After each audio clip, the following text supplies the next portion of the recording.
El mundo celebra lo que se le llama la Semana Santa, en algunos lugares la Semana Mayor. Pero en realidad, ¿qué sucedió hace más de 2000 años? En el tiempo cuando Jesucristo, el Hijo de Dios, anduvo por esta tierra, donde San Juan 3:16 dice: porque de tal manera amó Dios al mundo, que envió a su único Hijo, para que todo aquel que en Él crea, no se pierda, mas tenga vida eterna. Aquí con mi esposa queremos compartir con ustedes la experiencia de Jesús en las últimas horas de su vida, llevando aún por medio de su sufrimiento, crucifixión, muerte y resurrección. Y quiero llevarlos a un punto decisivo, punto importante en lo que fue las últimas horas de Jesús, el Getsemaní. Sí, el Getsemaní representa una etapa de agonía en la vida de Jesús. Una agonía que ni los seres humanos jamás podremos entender, ni aún experimentar.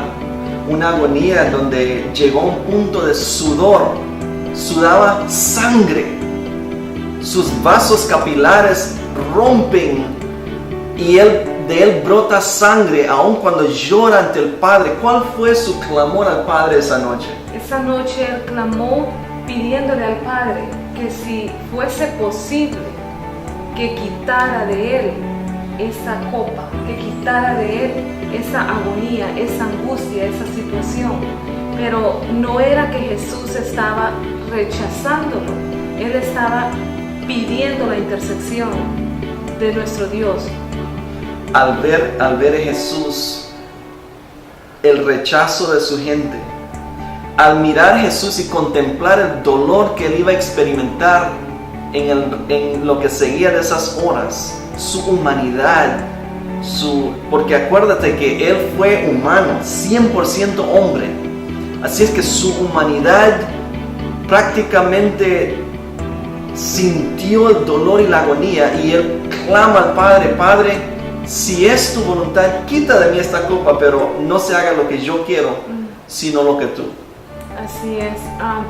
Me llama la atención en esta etapa del Getsemaní, cómo él sintió esa necesidad de buscar, de tocar el cielo. Él permanecía en contacto constante con su Padre Celestial, pero en ese momento, en el Getsemaní, es como que él quería decir: Señor, quiero sentirte, quiero que tú me demuestres si esta es tu voluntad, yo lo voy a hacer, pero que no se haga mi voluntad sino la tuya. No sé cuántos se identifican con esta parte cuando están en una tribulación, en una situación, en un problema, que muchas veces nosotros decimos: Señor, esto es mucho para mí, pero si tengo que enfrentarlo, dame la fuerza para hacerlo. O alguna situación donde sabes que el Señor te está llamando ya sea a hacer algo o dejar de hacer algo y no lo quieres, pero sabes que es la voluntad del Señor, y es donde tú entonces rindes todo a Él y dices: Señor, si esta es tu voluntad, entonces lo haré. Hay algo más en esa noche, en la experiencia del Getsemaní, que él llevó a sus discípulos con Él, dejó a 9 afuera, llevó a los 3 más cerca de Él y les pidió un favor. Es más, la Biblia dice que esa noche vieron la congoja en el rostro de Jesús, y Él les pidió a ellos: por favor, quédense aquí y oren conmigo. Jesús necesitaba un acompañamiento humano esa noche.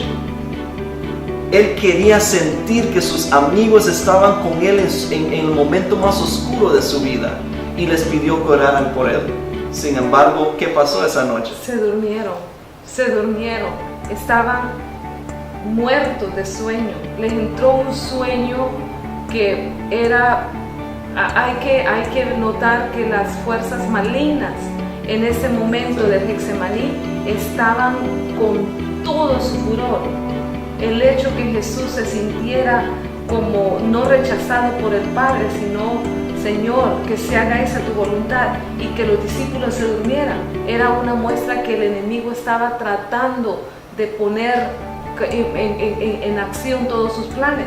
Los discípulos se durmieron. O sea, no era solo un sueño normal. De paso, aun si hubiese sido un sueño normal, era tarde de noche, estaban cansados, tuvieron un día largo de trabajo y no habían carros, no había, así es que posiblemente habían caminado mucho.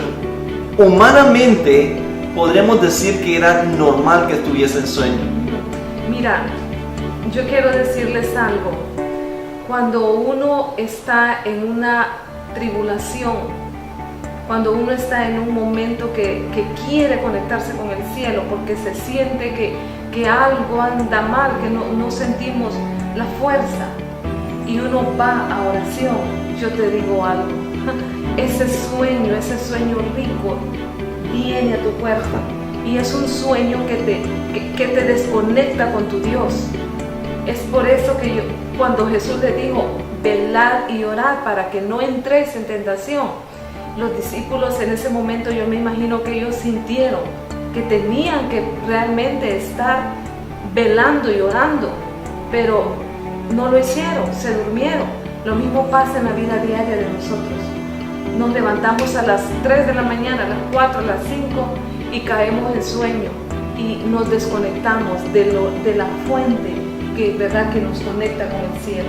O aún puede suceder a cualquier hora. Sucede muchas veces que al intentar buscar a Dios en oración o en leer la Biblia, puede suceder que de repente el enemigo o el cansancio, aún cansancio normal, te sobrecae el sueño, y entonces es cuando nosotros debemos de sacudirlo en el nombre de Jesús y seguir adelante, no permitir que el sueño quite el deseo y la oportunidad de buscar al Señor, porque Jesús, así como dijo a los discípulos, velad y orad, así nos dice hoy a nosotros, velad y orad para que no entréis en tentación.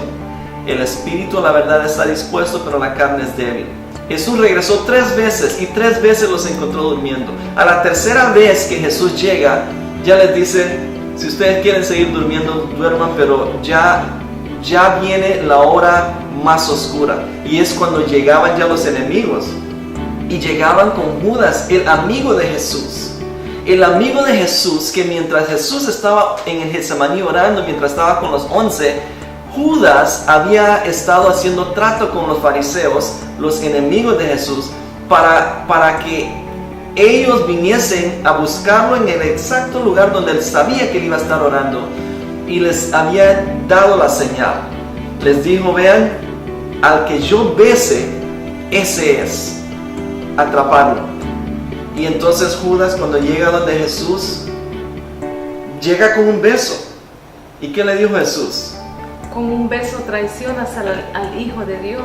Con un beso. Entonces llegan los enemigos, toman a Jesús, y el resto de la historia es interesante, porque ya habían pasado 3 años y medio y cada vez habían tratado de tomarlo, lo habían tratado de matar y no podían, porque no era la hora de Jesús.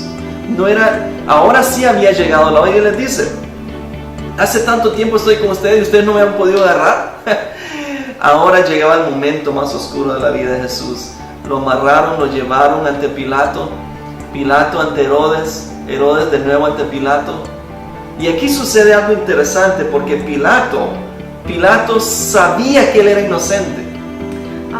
Antes que vayamos a Pilato, yo tengo una pregunta. ¿Tenía que ser Judas el que entregó a Jesús? ¿Era ya el plan? ¿O fue que Judas abrió su corazón para que el enemigo tomara posesión de él? Muy interesante la pregunta. Jesús dijo, el Hijo del Hombre irá como está escrito, pero hay de aquel por quien él es entregado. No tenía que ser Judas. La profecía lo que hace es que mira el futuro y escribe lo que va a suceder. La palabra de Dios había predicho que iba a ser un amigo de Jesús, el amigo más cercano de Jesús. Pero fue decisión de Judas hacer lo que él hizo. Jesús por 3 años y medio trató de cambiar el corazón de Judas. El Espíritu Santo había impresionado al corazón de Judas. Y por 3 años y medio Jesús nunca lo reprendió. Jesús solo le enseñó su ejemplo mayor de amor, de fidelidad, de honradez. Pero Judas nunca permitió el cambio en su corazón. Y por eso él llegó a hacer lo que hizo. Pero no tuvo que hacer él. No tenía que ser. Otro detalle importante es en la vida, ¿verdad?, de Judas y en la relación de Judas con Jesús, es que cuando Judas decidió hacer lo que hizo, que fue, ¿verdad?, quitarse la vida, Judas lo hizo porque, pienso yo, me pongo en el lugar de Judas, habiendo hecho un error, porque él miró que fue un error el que hizo, entregar a su maestro, y él no creyó, no se agarró de la promesa que Jesús podía perdonarlo. Él decidió, se desesperó, y lo que hizo fue ir a quitarse la vida. Lo que pasa ahí también es que acuérdate que Jesús le había dicho: lo que has de hacer, hazlo ya. Jesús ya había dicho que uno de ellos era hijo de perdición, hijo del diablo. En el aposento alto, cuando Jesús lavó los pies a todos los discípulos, le lavó los pies a Judas, y en ese momento era un momento de decisión. En esa noche el Espíritu Santo le había dado, digamos que la última oportunidad a Judas. Después de eso, la misma Biblia, Jesús mismo dijo, la Biblia dice, habiendo ya entrado el diablo en Judas, ¿okay? Lo que eso nos está diciendo, es posible que él esa noche le había hecho el pecado imperdonable en su vida, donde él ya había rechazado tanto el llamado del Espíritu Santo, que ya el Espíritu Santo ya no podía trabajar en su corazón. O sea que si Judas se hubiera arrepentido, le hubiera pedido perdón al Señor por haberlo vendido esa noche. Antes de venderlo. Acuérdate que en la noche cuando él está con ellos cenando, todavía no lo había vendido. Cuando él salió de la mesa, ya salió directamente a hacer el trato, porque esa fue la noche cuando él decidió que él no iba a tener ganancia material. Él dice, ¿cómo este hombre va a ser rey? El interés de Judas era que él iba a ser uno de los a la derecha o a la izquierda del rey de Israel. Él pensó que Jesús iba a sentarse en el trono de Israel. Pero ya cuando él mira a Jesús como un siervo, él dice, no, yo no voy a conseguir nada de él.